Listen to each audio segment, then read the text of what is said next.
updates on the Marvin James investigation? Can't you stop chasing me? For 3 weeks, we found Marvin James in a lot of places. Salons, restaurants, even a campaign office in Washington, D.C., but only at City Hall in Baltimore twice.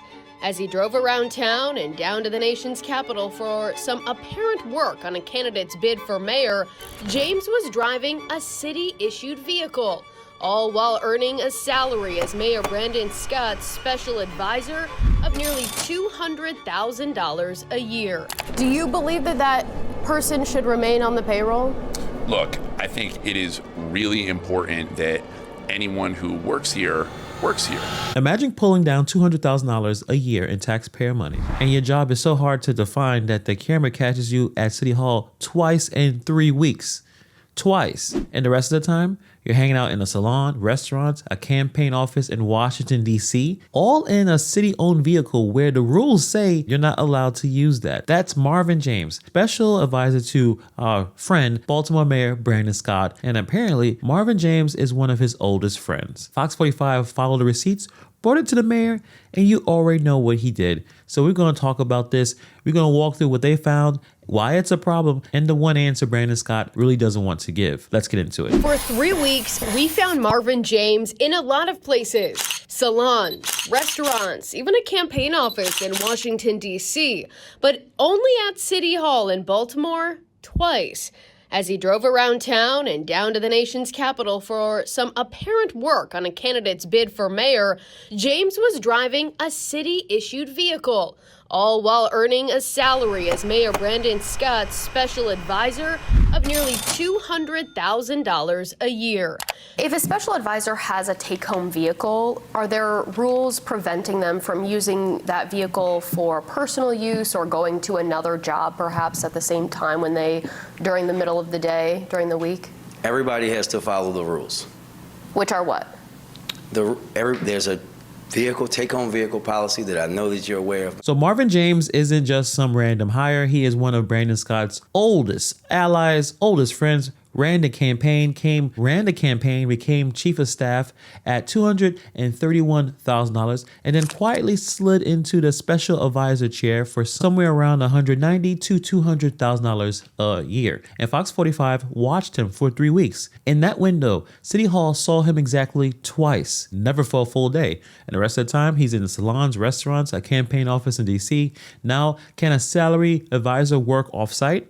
Sure. The role seems to be pretty vague by design, and that being vague is very convenient for him. But here's where I land. When a guy is disconnected, this expensive, this hard to locate, something just seems a little off right here. And the people who can clear this up are the ones going quiet. We're not saying there's a crime. We're not saying there's something wrong, but there may be some ethical issues here. The city's vehicle use policy is clear. The vehicles may not be used for pleasure or to conduct personal business. Fox 45 News later observed the vehicle at multiple locations throughout the workday.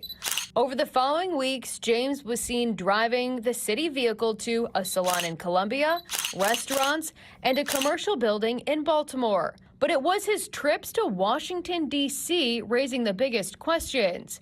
On April 14th and 15th, James was seen at the campaign headquarters of D.C. mayoral candidate Kenyon McDuffie. We asked about city vehicle policies, whether city employees are permitted to conduct non-city business during workday hours, and we asked for job descriptions for senior staff in the mayor's office. We got no answers, not after one email, but for weeks. This is the cleanest receipt in the whole story, and it's why the vehicle matters more than just the no-shows. The no-show thing is arguable. You could say advisors advise, schedule could be really flex. I mean, that's fine.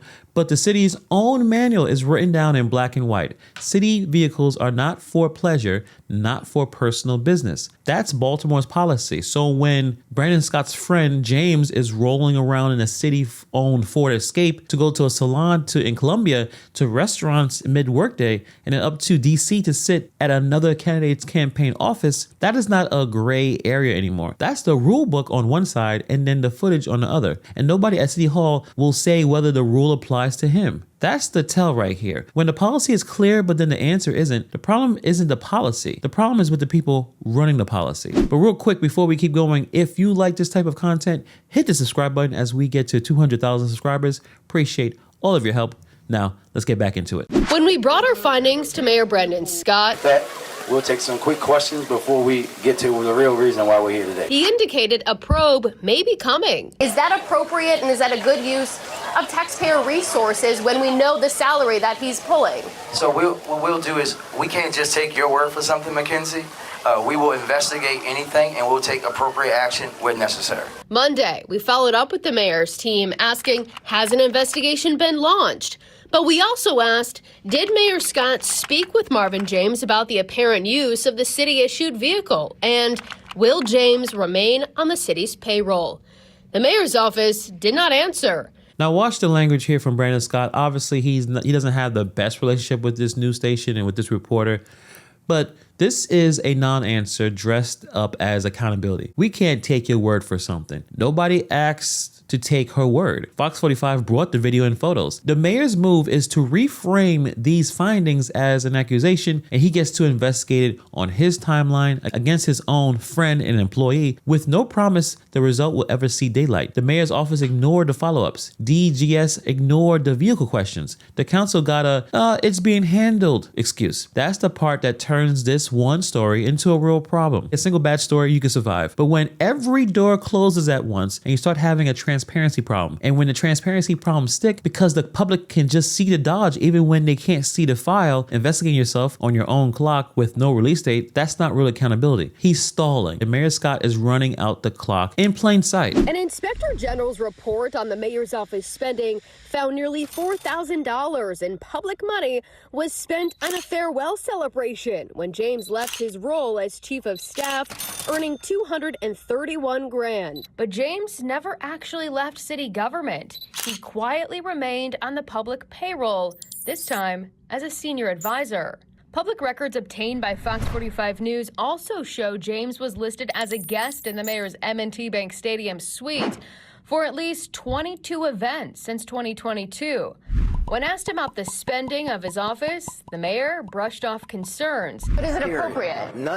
If it's not illegal, then it's appropriate. Is Marvin's party okay? And Mayor Scott did not answer our question about James's $4,000 Bon Voyage party, especially when he never left City Hall. Back to one of my favorite quotes from Brandon Scott. If it's not illegal, then it's appropriate. Sit with that when you really think about it. That's a mayor who's saying that. The standard isn't, well, is this a good use of taxpayer money? It's not, would this pass the smell test? The only thing he cares about is, did anyone catch me breaking the actual law? That's the floor, not the ceiling. And it's the same floor that lets a longtime friend collect $200,000 to be hard to find. This is the pattern that we keep hitting on this channel. Brandon Scott doesn't seem to run a city so much as run basically a network of favors where loyalty gets a nice salary, they gets the title, they get a take-home car, and the rest of us gets, well, it's not illegal, so mind your business. That's why he doesn't get the benefit of doubt from me. The benefit of doubt is earned by being straight up when the cameras show up. He's doing the complete opposite every single time. So no, when not illegal is your best offense, you already told on yourself. It started with Monzi and the Inspector General.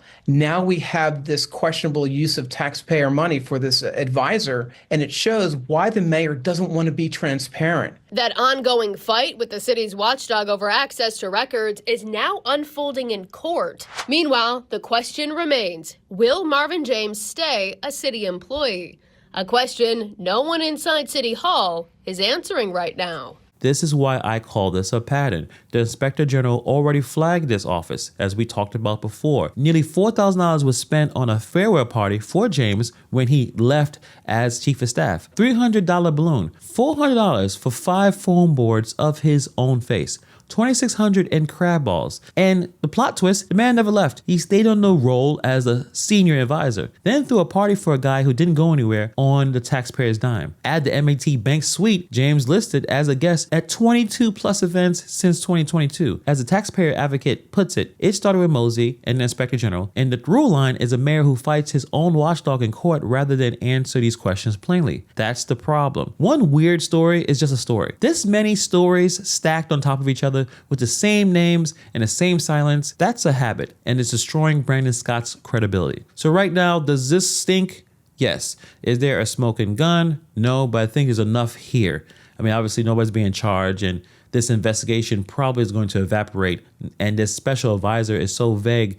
I guess they could just drive around the city with a city-owned Ford Escape. But back to what I was saying about the benefit of doubt. It's a credit, and Brandon Scott's been overdrawn for quite a while. The vehicle policy is written down. The IG report is real. The foam boards happen. The silence is a choice. When documented stuff keeps pointing at the same direction and the answers are not coming, the honest move isn't to shrug or stall or try to be funny.